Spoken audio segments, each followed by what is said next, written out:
성경 말씀 보겠습니다. 성경 말씀은 요한복음 2장 13절부터 16절 말씀입니다. 제가 봉독해 드리도록 하겠습니다.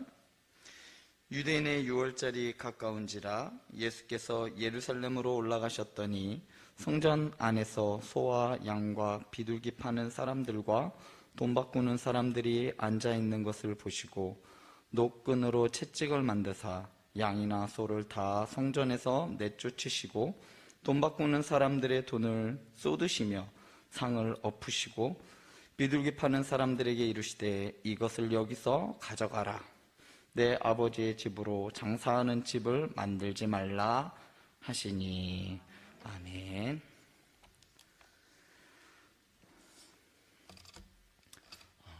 그날 밤은 여느 때와는 달랐습니다.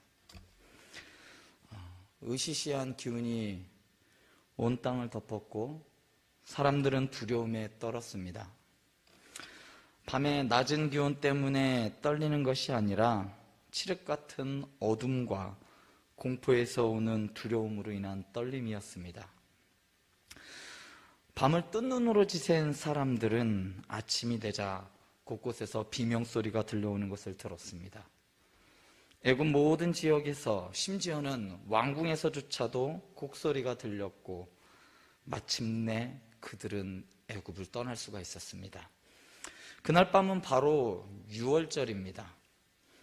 내가 그 밤에 애굽 땅에 두루 다니며 사람이나 짐승을 막론하고 애굽 땅에 있는 모든 처음 난 것을 다 치고 애굽의 모든 신을 내가 심판하리라. 나는 여호와라. 여호와께서 예고하신 대로 유월절 밤에 하나님께서 애굽 전역에 임하셨고 그의 백성들을 구별하셨습니다. 그리고 애굽에는 심판을 내리셨습니다. 이스라엘과 하나님의 동행은 바로 이때부터였습니다.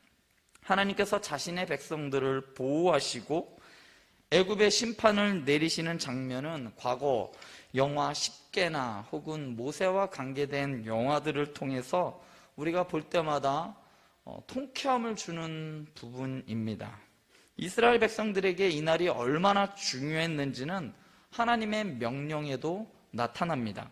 출애굽기 12장 26절에서 27절을 보면 이후에 너희 자녀가 묻기를 이 예식이 무슨 뜻이냐 하거든 너희는 이르기를 이는 여호와의 유월절 제사라. 여호와께서 애굽 사람에게 재앙을 내리실 때에 애굽에 있는 이스라엘 자손의 집을 넘으사 우리의 집을 구원하셨느니라 하라 하매 백성이 머리 숙여 경배하니라.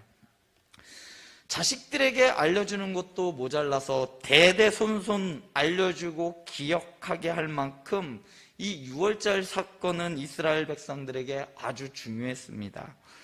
왜 그랬을까요?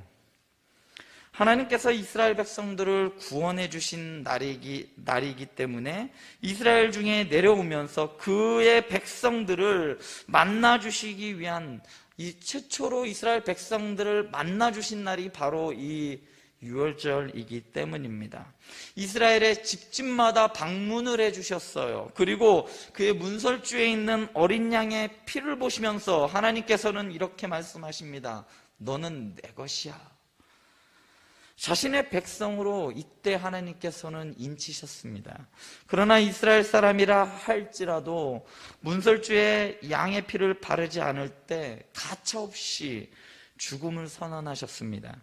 그렇기 때문에 이스라엘 백성들이 하나님과 동행의 시작은 바로 이 유월절부터였다라고 저는 생각합니다. 그래서 하나님은 이 날을 아주 중요하게 생각하셨습니다.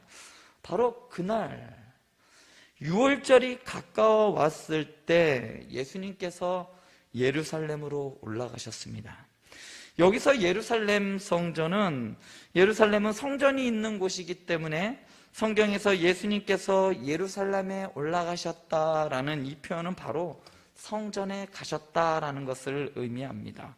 그리고 그날이 바로 유월절과 가까운 날이었습니다. 근데 요한은 구태여 유월절 당일도 아니고 그냥 유월절과 좀 가까웠는데 굳이 왜 유월절과 가까웠다라는 이러한 말을 했을까요? 그것은 바로 유월절과 가까웠다라는 이러한 연관성을 부여해서 유월절과 이 날을 공통 분모로 묶어버리려고 하는 의도가 있습니다.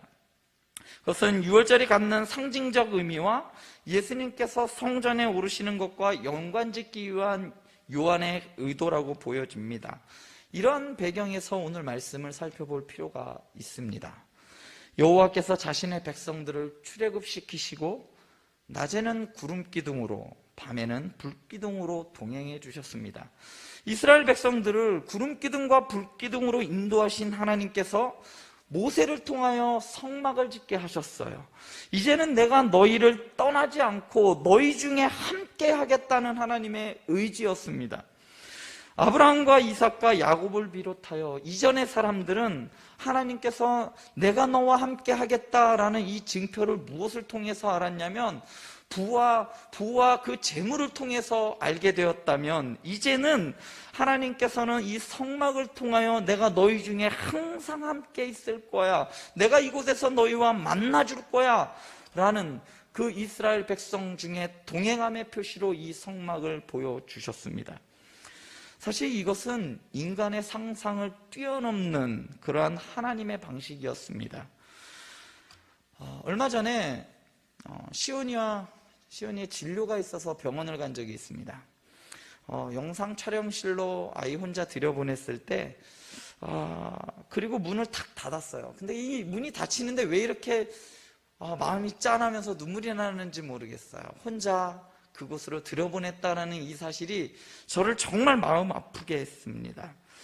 그러자 갑자기 저희 아들이 너무 보고 싶은 거예요. 너무 보고 싶은 거예요. 마음이 흔들릴 정도로 너무나 보고 싶었어요. 그 아주 잠깐의 찰나의 시간에도 이 아이가 혼자 있는다는 사실이 저를 너무나 힘들게 했고 너무나 보고 싶게 만들었는데, 검사가 끝나고 문이 열리자 얼마 되지도 않았어요. 바로 달려가서 아이를 안아주고 꽉 안아주면서 이렇게 했어요. 혼자 둬서 미안해. 그러면서 이런 마음이 들었어요. 야, 내가 너를 다시는 혼자 있게 하고 싶지 않다. 너를 꼭 지켜주고 싶다라는 마음이 들었습니다.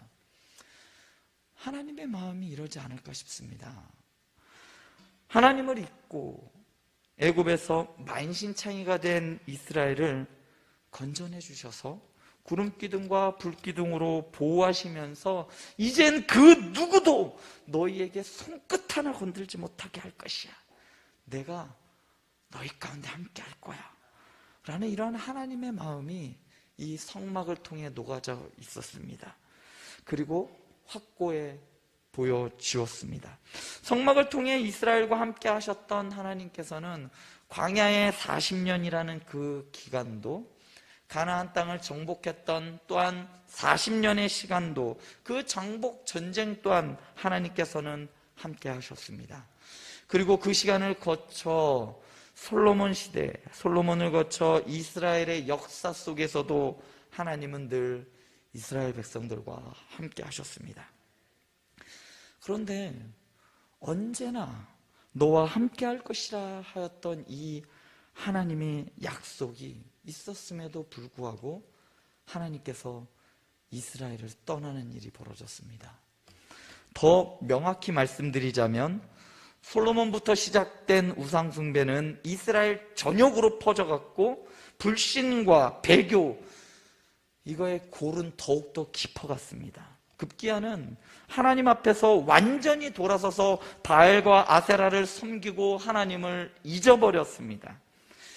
하나님께서는 이스라엘에게 끊임없이 구애하시고 돌아오라 아무리 그렇게 말을 해도 이스라엘은 끝내 돌아오지 않았습니다.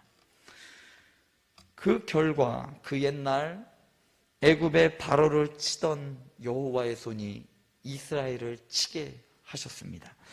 결국 열왕기상 9장 6절부터 9절에서 보면 솔로몬에게 하신 언약의 말씀이 있어요. 너가 이 말씀을 잘 지켜 행하면 너의 나라가 영원할 거야 라는 축복의 약속과 함께 덧붙여진 말씀, 너가 지키지 아니하면 어떠한 일이 벌어지는지 하나님께서는 말씀해 주셨는데, 그 말씀이 열왕기상 9장 6절에서 9절 말씀입니다.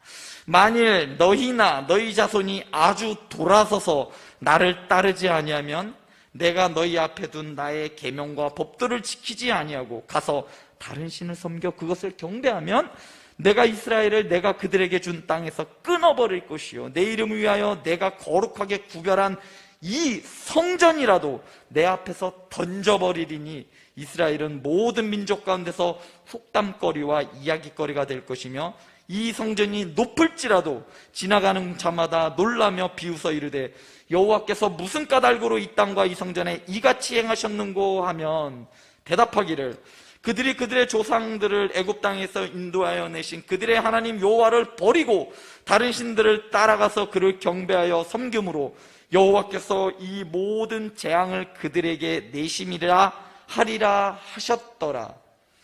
이 말씀은 다른 사람에게 한 말이 아니라 바로 솔로몬에게 하신 말씀입니다. 사실 열왕기와 역대기의 핵심은 이 말씀이 어떻게 실현되었는가의 말씀이에요. 이 저주의 말씀이 어떻게 이스라엘 백성들에게 실현되었는가, 그것을 보여주는 겁니다. 즉 어떻게 이스라엘이 하나님을 버리고 돌아서서 우상을 따라갔으며 그 결과 왜 지금 우리는 바벨론의 포로로 처해져 있는가를 역사적인 관점과 신학적인 관점에서 바라보고 있는 것입니다. 하나님의 말씀대로 심판의 날이 오고 말았습니다. 솔로몬이 지었던 그 화려한 성전에서 하나님께 향한 진정한 예배가 얼마나 있었을까요?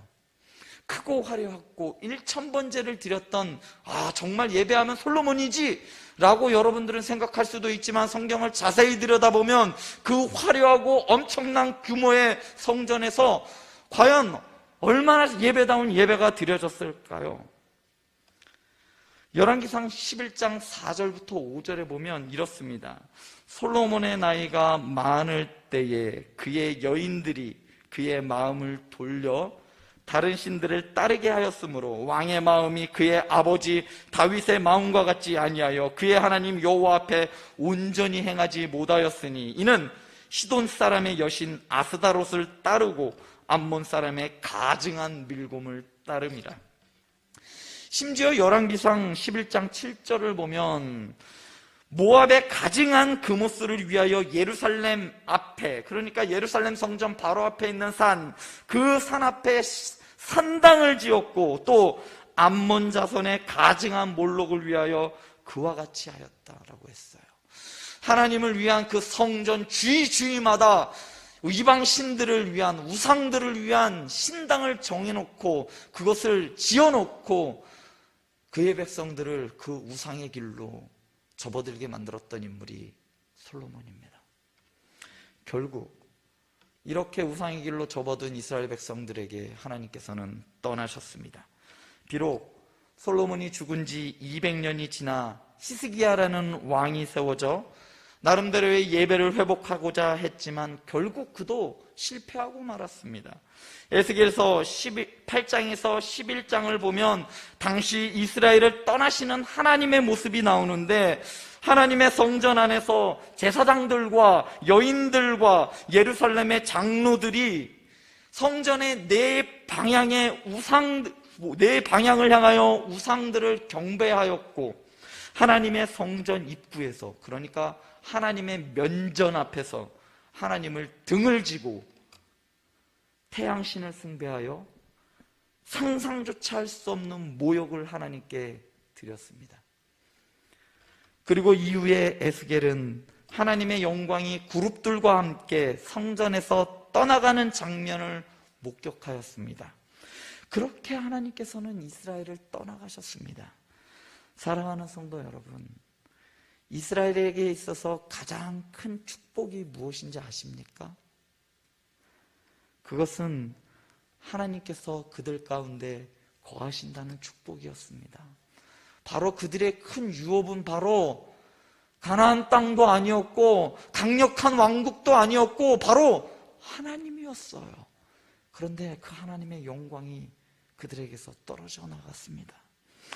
어떤 민족도 누려보지 못한 택하신 민족, 이스라엘만 경험할 수 있었던 그 영광을 그들은 상실하고 말았던 거예요. 블레셋과의 전투에서 그 영광을 빼앗겼지만 하나님께서 그들과 함께 하고 싶으셔서 그 하나님의 스스로 돌아오셨어요. 이스라엘 진영으로 스스로 찾아오시는 하나님의 모습이 너무나도 안타까웠어요. 너무나 애절했어요. 얼마나 사랑하면 사람들의 손에 의해서도 아니고 이스라엘 손에서도 아니고 적군들에 의하여 스스로 돌아오시는 하나님의 모습, 그만큼 하나님은 이스라엘을 절실히 사랑하셨습니다.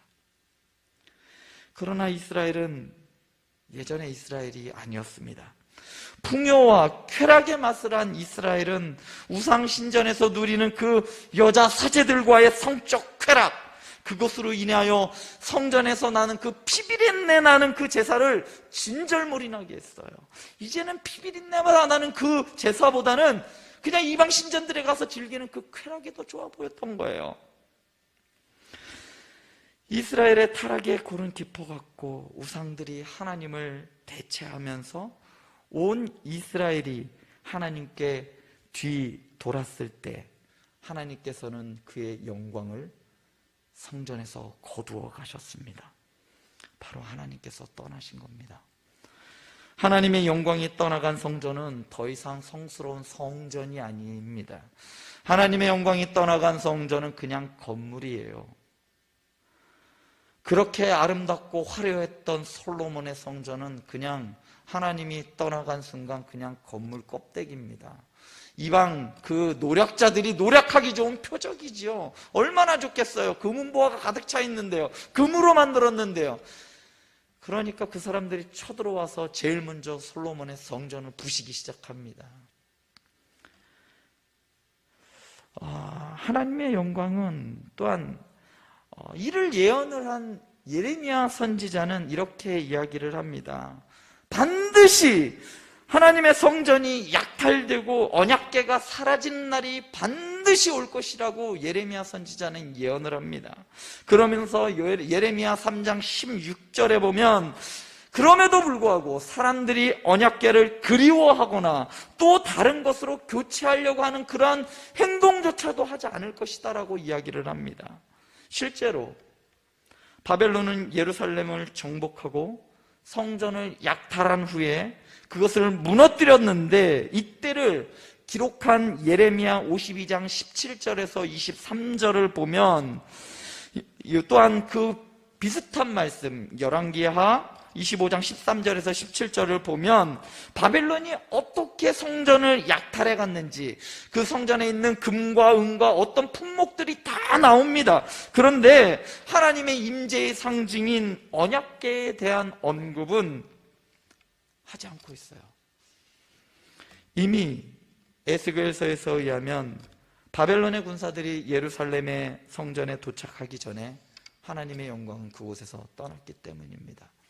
우리가 성경을 보면서 누누이 알고 있는 말씀이 있어요. 뭐냐면 언약궤에 손을 대면 그 사람은 그 자리에서 죽게 됩니다.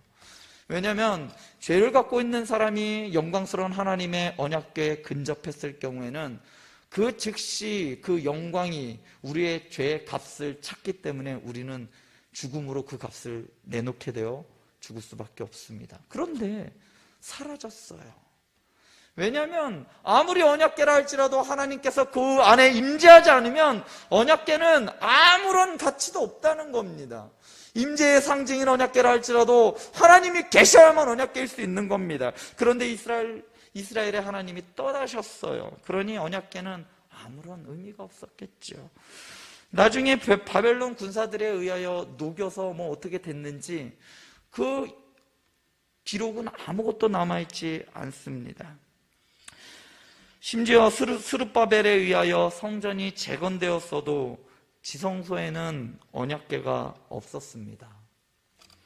그럼에도 성경 어디에도 스룹바벨 성전의 지성소에 언약궤가 없어서 하나님의 백성들, 이스라엘 백성들이 슬퍼했다던가 그래서 다른 곳으로 이것을 어떻게 하려고 하는 그러한 움직임조차 나타나지 않습니다. 이는 후에 지어진 헤롯 성전에서도 마찬가지였습니다. 이스라엘 백성들은 그들의 하나님의 말씀인 토라를 그 말씀 자체를, 그 문자 하나하나를 그냥 신성시하여 그냥 율법주의로 흘러갈 수밖에 없었습니다. 그것을 지키는 것이 우리의 그냥 신앙이다. 하나님은 있던 말던 그냥 막 글자대로 그것만 행하면 그것이 바로 우리는 구원을 받는다. 그것이 우리의 종교다. 라고 그들은 변질시켰어요.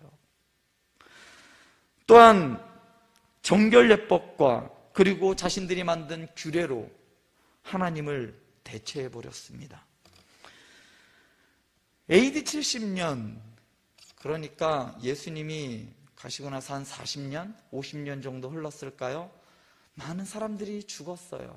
특히 예수님의 부활을 목격한 사람들, 또한 예수님의 올라가시는 것을 보았던 그 현장에 있어서 수많은 증인들이 죽고 이제 다음 세들이 일어났을 때 아주 충격적인 사건이 하나 벌어집니다.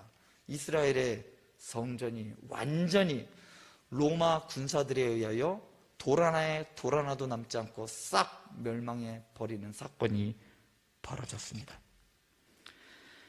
그러자 사람들은 혼란에 빠졌어요. 왜냐하면 그 성전이 그들에게 있어서 신앙의 중심이었거든요. 이는 유대인들뿐만 아니라 예수를 믿는 그리스도인들에게도 마찬가지였습니다. 그래서 사도 요한은 헬라에 퍼져 있는 그리스도인들에게 메시아 예수 그리스도가 누구인지 알려줄 필요성이 있었습니다. 그래서 예수 그리스도가 누구인지 요한복음 1장은 아주 철학적으로 논리적으로 설명한 것이 바로 요한복음 1장이에요. 아주 뛰어난 변증으로 유명합니다. 그런데 요한복음 1장 14절에 보면 이렇습니다. 말씀이 육신이 되어 우리 가운데 거하심에 우리가 그의 영광을 보니 하나님의 독생자의 영광이요 은혜와 진리가 충만하더라. 요한은 이스라엘의 성전을 떠나신 하나님의 영광이 아버지의 독생자 예수 그리스도를 통해 우리에게 오셨다라고 말씀하고 있습니다. 그리고 그 하나님 아버지의 영광이 예수 그리스도와 함께 오늘 말씀을 통해 성전으로 돌아오셨습니다. 400년간의 긴 암흑기를 거치면서 다시는 하나님은 우리와 함께하지 않을 것이야, 그 영광은 다시는 있지 않을 거야 라고 생각했지만 마침내 예수 그리스도를 통해 성전으로 한 발자국 돌아오셨습니다. 6월절 그날 밤 애굽에 임하셔서 그의 백성들을 구원하신 하나님의 영광이 다시 성전으로, 다시 이스라엘 속으로, 그리고 다시 우리 안으로 돌아오셨습니다. 요한은 성전이 파괴되어 낙심한 사람들에게 껍데기뿐인 성전에 좌절하지 말고 이 땅에 오신 예수 그리스도를 바라보라고 합니다. 성전이 무너짐으로 하나님의 영광이 떠나간 것이 아니라 예수 그리스도를 믿음으로 예수 그리스도와 연합한 그 사람 하나하나가 하나님의 전이라고 말합니다. 이것을 요한복음을 통해 말하고 있는 것입니다. 솔로몬의 성전은 하나님의 영광이 떠나간 후에 무너지고 짓밟혔지만 예수 그리스도로 세워진 교회는 영원히 무너지지 않고 그의 나라는 영원할 것이라고 말합니다. 그러한 교회가 바로 저와 여러분들입니다. 바로 여러분들을 통해, 저와 여러분들을 통해 세워지는 것이 바로 그 하나님의 교회입니다. 그렇기 때문에 저와 여러분들은 예수 그리스도의 전이고 하나하나가 교회입니다. 하나님의 영광이 떠난 성전은 더 이상 거룩이나 하나님의 전이 아니듯이 예수 그리스도를 나의 주로, 나의 주인으로 섬기지 않는 사람은 더 이상 교회가 아닙니다. 즉 거룩한 길을 가는 성도가 아니란 이야기입니다. 여러분들은 예수 그리스도의 성전입니까? 여러분들의 머리는 예수 그리스도입니까?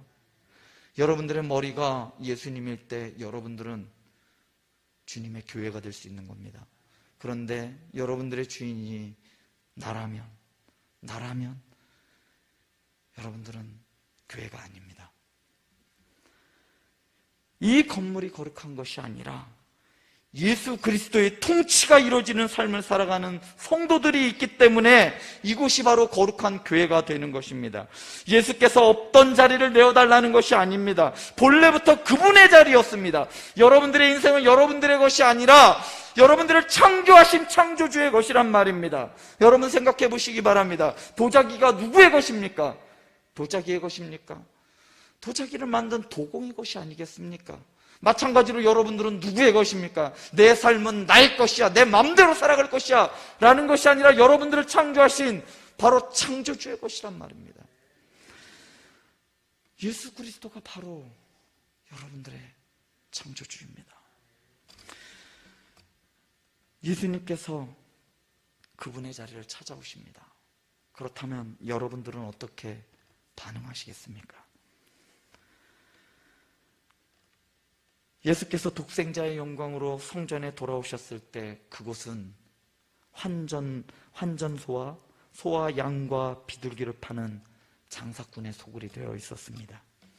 마찬가지로 예수께서 우리에게 오실 때에 우리의 심령이, 우리가 교회를 나오는 목적이 계산기를 두들겨 이익을 취하기 위함이라면 바로 여러분들의 심령은 장사꾼의 소굴이 되는 겁니다. 왕의 귀하는 모든 것을 되돌려 놓습니다. 하나님의 영광의 귀하는 모든 것을 되돌려 놓았습니다. 우리의 잘못됨도, 우리의 죄로 인한 죽음도, 죽음으로 인한 사망조차도 예수 그리스도께서는 되돌려 놓았습니다.